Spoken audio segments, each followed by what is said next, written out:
इस वीडियो में मैं सॉल्व करने वाला हूँ आईबीपीएस पीओ के लिए एक मेंस लेवल डीआई। एकदम अच्छी डीआई है जो मुझे लगती है कि पेपर में आ सकती है, क्योंकि मैंने लास्ट ईयर और उससे पहले का आईबीपीएस पीओ मेंस दे रखा है। तो ये सीपीएसपी प्रॉफिट लॉस की है कि ये डीआई है, तो इसको अपन सॉल्व करते हैं। ठीक है, तो इसमें देखो, पहले तो अपन को एनालाइज करना है। मैं बता रहा हूँ कि अपना ओवरऑल कैसा रहना चाहिए अप्रोच। तो पहले एनालाइज करना है कि इसमें दे क्या रखा है। अभी अपन देखते हैं, इसमें सीपी दे रखी है, एमपी दे रखी है और प्रॉफिट दे रखा है। लेकिन सीपी में वेरिएबल है, एमपी में वेरिएबल नहीं है। तो एमपी से अपन कुछ कुछ फाइंड कर सकते हैं। और नीचे और देखो, नोट दे रखा है ये item A B C D marked at 60%, 50%, 50% और Z -20% off their cost price. तो पहले तो अपन ये चार्ट बनाना जरूरी है। एक ये चार्ट बनाते हैं, और ये सभी प्रॉफिट लॉस के क्वेश्चन में ये चार्ट जैसे बनते ही है। तो पहले इसमें मैं लिखता हूँ। मैं कैसे लिखता हूँ कि अपन इधर लिखेंगे सीपी। सीपी में अपन अगर प्रॉफिट प्लस कर देंगे तो अपना आ जाएगा एसपी। एसपी में अगर अपन डिस्काउंट प्लस कर देंगे तो अपना आ जाएगा एमपी। ये अपने 5 पॉइंट रहते हैं हर एक प्रॉफिट लॉस के सवाल में। ठीक है, इधर लॉस भी हो सकता है प्रॉफिट की जगह। अब अपने पास क्या है, एमपी दे रखी है आर्टिकल ए की, आइटम ए की एमपी दे रखी है, और अपन को ये दे रखा है कि इसमें 60% का मार्कअप है। अगर 60% का मार्कअप है मतलब वो चीज 160 की जो वैल्यू हो गई 800 हो गई, तो अपन को 100 की वैल्यू चाहिए। 16 पंजे 80, अपनी 100 की वैल्यू आ गई 500। 500 हो जाएगी अपनी सीपी। ऐसे ही अपन आइटम सी में कर लेते हैं 900। मार्कअप 50% मतलब 150 की वैल्यू 900 है, तो 100 की वैल्यू 15 चक्कर 90, ये आ जाएगी 600। अब अपने पास और कोई कन्वर्ट नहीं कर सकते क्योंकि डी में परसेंटेज दे नहीं रखा। अब अपन और क्या कर सकते हैं, बी के परसेंटेज से करके देखते हैं। बी के परसेंटेज दे रखा है 50%। अब देखो, एक चीज है, इधर 4Z दे रखा है कॉस्ट प्राइस 4Z, और इसमें अगर अपन 50% बढ़ा दें, 50% बढ़ाने का मतलब क्या होता है, इसको अपन अगर 3/2 कर दें तो ये 5Z+100 हो जाएगा। ठीक है, इससे जेड की वैल्यू निकल जाएगी। तो 2 मतलब 6Z हो जाएगा, बराबर 5Z+100। तो जेड की वैल्यू अपनी आ गई 100। तो 4Z की वैल्यू उधर हो जाएगी 400, और ये हो जाएगी 100 प्लस 100 600। और 600 में भी ये कितने का मार्कअप, 50% मार्कअप हो चुका। तो अपने पास अगर जेड की वैल्यू आ गई है, तो अब सी की वैल्यू, सी की YZ/10, ये कितनी वैल्यू आ गई अपने पास 600। जेड की वैल्यू अपने पास है 100, तो इधर 10 से अपन इसको डिवाइड कर देंगे। तो y की वैल्यू जो हो जाएगी वो हो जाएगी 60, जेड की वैल्यू हो गई 100। अब y की वैल्यू 60 हो गई, तो ये क्या दे रखा है अपन को, 7x माइनस वाई बराबर 500। y की वैल्यू 60, तो 7x बराबर 540, x बराबर 7×8=56। कुछ तो गलत हुआ है। नहीं, ये हो जाएगा 60 तो प्लस हो जाएगा ये 560 इधर। तो 7×8=56, एक्स की वैल्यू आ गई 80। एक्स की वैल्यू, वाई की वैल्यू, जेड की वैल्यू सब है अपने पास। तो इधर करेंगे अपन 2Z मतलब 200 डी की सीपी के लिए, प्लस एक्स करेंगे, एक्स बराबर 80, प्लस करेंगे 20, तो ये हो जाएगा 300। तो ये हो जाएगी इसकी 300 सीपी। एमपी दे रखी है 540, और ये Z-20, तो ये तो दोबारा से वेरीफाई हो जाएगा। Z-20 मतलब 80% का मार्कअप है, तो ये वैल्यू अपनी चेक हो गई। ये डिस्काउंट जो दे रखा ना Z-20%, ये 80%, 8×3 = 24, मतलब 240 इसमें ऐड करोगे तो 540 आएगा। ये सब चीजें चेक हो चुकी हैं। अब अपन प्रॉफिट परसेंटेज पे चलते हैं। तो प्रॉफिट इसमें कितने का हुआ, 200 नहीं, ये 240 का तो इसमें मार्कअप है।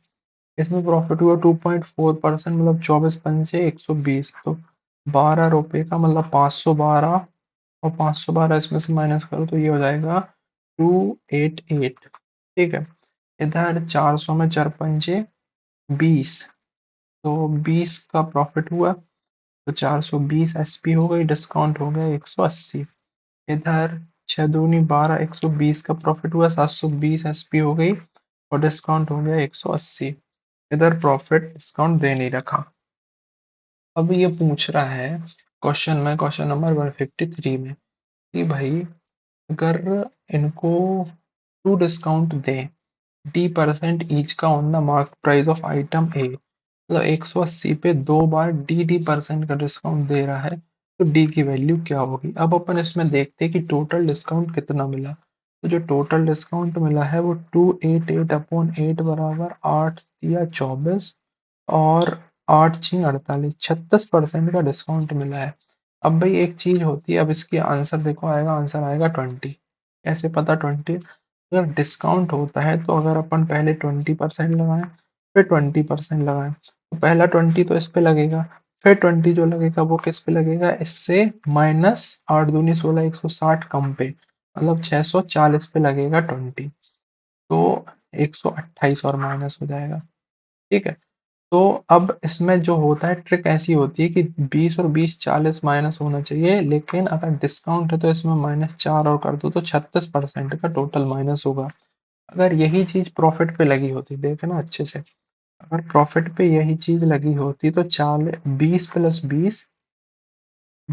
20 40 का प्रॉफिट होता, लेकिन इसमें 2×2 = 4 और प्लस हो जाता, तो ये 44% का प्रॉफिट हो जाता। तो इसका आंसर अपना आएगा 20, क्योंकि 36% का प्रॉफिट है। फिर नेक्स्ट जो क्वेश्चन बोल रहा है कि if the discount given on item D is ₹9 more than the item C से 9 मोर, मतलब 189 का डिस्काउंट, तो 189 इसमें से माइनस करो, 14 में से 9 गए 5, 351 की हो जाएगी SP. What is the profit percentage earn? Profit percentage 51 हो जाएगा, 3 17%, 17% हो जाएगा प्रॉफिट। ये हो गया। फिर next question, an item E whose cost price equal to the sum of the cost price of ABC।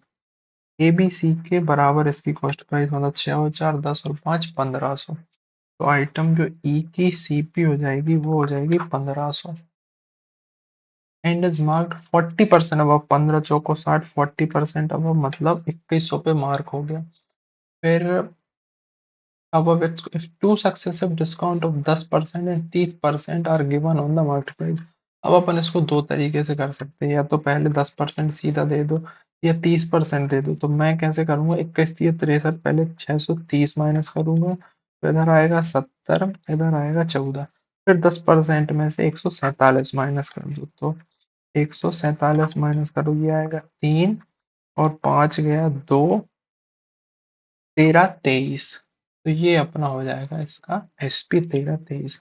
अब पहले आप 10% भी कर सकते थे, लेकिन फिर 10% में करते आप तो 2100 में से 10% मतलब 210 माइनस करो, तो ये आता 90, ये आता 8 और 18 90, फिर इसमें से तीन आपको 6 गुना करना पड़ता है इसका, फिर माइनस होता है, सॉरी 3 गुना करना पड़ता है। इससे अच्छा आप पहले 3 गुना घटा लो, 21 या 63, फिर 10 गुना घटा लो, तो 13 23 आराम से आ जाता है। ठीक है, तो ये जो क्वेश्चन मुझे लगा बहुत अच्छा क्वेश्चन था। 3 क्वेश्चन है इसमें, टोटल ये 6 मार्क्स का क्वेश्चन है, वेरिएबल बेस्ड क्वेश्चन है। अगर थोड़ा सा आपको समझ में ना आया हो तो वीडियो को फिर से देखें और स्टार्टिंग से फिर से देख लें, बाकी मैंने समझाने का ट्राई किया है।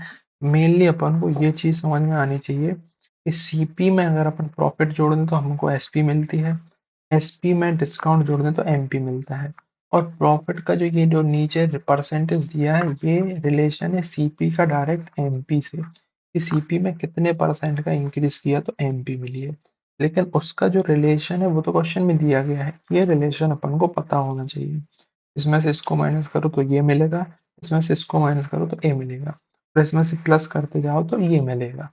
ये पूरा रेशियो का गेम है प्रॉफिट लॉस की डीआई में। ठीक है, बहुत शानदार डीआई थी।